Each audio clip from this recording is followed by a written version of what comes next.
সাবেক ভূমিমন্ত্রী সাইফুজ্জামান চৌধুরীর গুলশানের ফ্ল্যাটে দ্বিতীয় দিনের মতো অভিযান চালাচ্ছে দুর্নীতি দমন কমিশন। এর আগে রোববার সেখান থেকে বিলাসবহুল সামগ্রীসহ দুর্নীতির আলামত পাওয়ার কথা জানায় সংস্থাটি। আর এ নিয়ে আরও জানাতে গুলশান থেকে সরাসরি যুক্ত হচ্ছেন সহকর্মী মাহবুব হাসান রিপন। রিপন জানাবেন দ্বিতীয় দিনের অভিযানে এখন পর্যন্ত কোনো কিছু পেয়েছে কিনা দুদক। অন্ময়, এই মুহূর্তে দুদক অভিযান চালাচ্ছে, অর্থাৎ সাইফুজ্জামানের গুলশানের যে বাসা, সেই বাসায় যে দুটি ফ্ল্যাট রয়েছে সেই দুটি ফ্ল্যাটে তারা অভিযান চালাচ্ছে। সকাল 11টার দিকে দুদকের বিশেষ একটি টিম আসে, তার নেতৃত্ব দিচ্ছেন দুদকের উপপরিচালক মশিউর রহমান। তার নেতৃত্বেই এই বিশেষ টিমটি এসেছে এবং তারা দ্বিতীয় দিনের মতো, যেমনটি আপনি বলছিলেন, দ্বিতীয় দিনের মতো তারা অভিযান চালাচ্ছে এবং অভিযান শেষে হয়তোবা আমরা জানতে পাবো যে দ্বিতীয় দিন তারা কি কি পেলেন। এর আগে রোববার তারা দিনভর অভিযান চালায় এবং সেই অভিযানে বিপুল পরিমাণ বিভিন্ন অভিজাত সামগ্রী তারা উদ্ধার করেন। তার মধ্যে 300টির বেশি কোট, 532টির বেশি টাই, 8টি ঘড়ির বক্স, 3 সেট মুক্তার গয়না, 4টি ঝাড়বাতি, এরকম বেশ কিছু আলামত তারা সেখানে পান এবং এই সামগ্রীগুলো তারা উদ্ধার করেছেন বলে আমরা জানতে পেরেছি।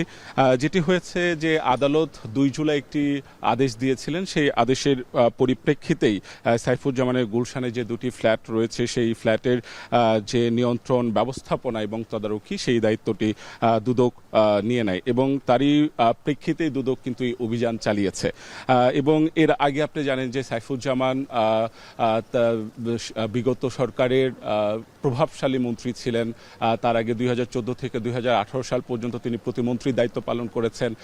19 থেকে 2023 সাল পর্যন্ত তিনি ভূমি মন্ত্রণালয়ের মন্ত্রীর দায়িত্ব পালন করেছেন এবং সেই সময়ে তার যে প্রভাব এবং যে দুর্নীতির যে খবর আমরা পেয়েছি, সেখান থেকে আমরা জানতে পারি যে তিনি প্রায় এখন পর্যন্ত তার বিভিন্ন জায়গাতে, যেমন আরবে তার যে ফ্ল্যাট রয়েছে সেই ফ্ল্যাটের জব্দ করেছে সরকার। এর আগে যুক্তরাজ্যে তার 518টি ফ্ল্যাট এবং অ্যাপার্টমেন্ট ছিল, সেটি ক্রয় করেছে সরকার।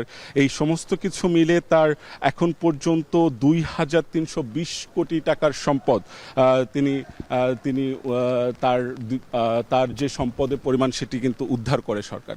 তো সবকিছু মিলে এই সাবেক মন্ত্রীর যে দুর্নীতির যে আলামত, সেই আলামতগুলি সংগ্রহ করছে দুদক এবং আমরা হয়তোবা তার অভিযান পরিচালনা শেষ হলে পরবর্তীতে আমরা জানতে পারবো যে তিনি তার এই ফ্ল্যাট থেকে আর কি কি পাওয়া গেল। এই ছিল আমার কাছে গুলশান থেকে সবশেষ অন্ময়। গুলশানে সাবেক ভূমিমন্ত্রীর বাড়িতে দুদকের অভিযানের বিষয়ে জানাচ্ছিলেন সহকর্মী মাহবুব হাসান রিপন।